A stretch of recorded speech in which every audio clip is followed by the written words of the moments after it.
यसको यहीँ जाने भयो यही कलममा यो भयो अनि देन अगेन 1 1985 को 1 आयो तीनटा 1 भयो फेरि 9 माथि जाने भयो टपको मिडल कलममा जाने भयो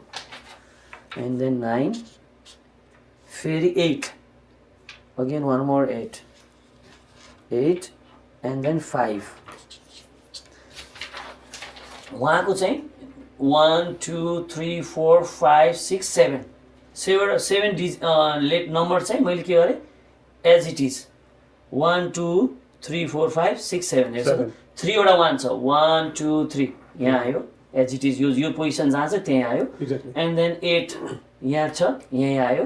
एन्ड देन अगेन 9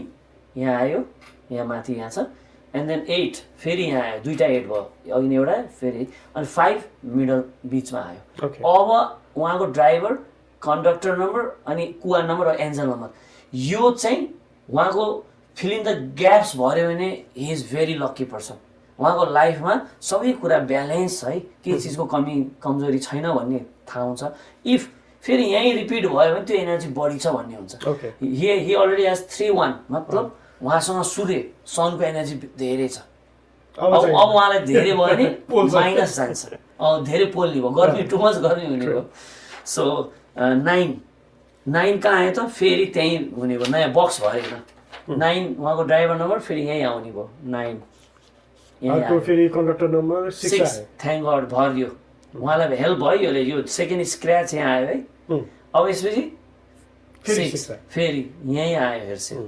यहाँ र यहाँ भर्दै गयो ज्याकपट जस्तो हुन्छ नि यो स्क्रैच गरेर यो चारवटा कोठा खाली भयो चारवटा खाली भयो द्याट मिन्स उहाँको मिसिङ नम्बर एम लेख्छु मैले मिसिङलाई अनि मिसिङ नम्बर एउटा 7 भयो अनि त्यसपछि 2 भयो उहाँको 4 भयो अनि 3 भयो सो 2 7 3 र 4 चाहिँ मिसिङ छ 2 7 4 and 3 मिसिङ छ उहाँको लाइफमा यो चार्ट अनुसारको उहाँलाई भनेपछि यो नम्बरको एनर्जी उहाँको शरीरमा उहाँको लाइफमा त्यसले चाहिँ इफेक्ट दिने भयो कमी कमजोरी हुने भयो उहाँलाई ओके सपोज डक्टरले भिटामिन ए खाऊ भन्दै उहाँसँग भिटामिन ए छैन भने ए को एनर्जी धेरै डी-सी भयो भने ए को एनर्जी चाहिने भयो अब भिटामिन D12 छैन 2 भनेको भिटामिन 12 हो त्यो चाहिने उहाँको छैन भने उहाँलाई चाहिँ लाइफमा यसको एनर्जीले चाहिँ अप्ठ्यारो गर्ने भयो डे टु डे लाइफमा सो अहिले हेर्दाखेरि चाहिँ जुन चाहिँ नम्बर्सहरू मिसिङ छ त्यो बाहेकको नम्बर हेर्दाखेरि चाहिँ न्युमेरोलोजीले के देखाउँछ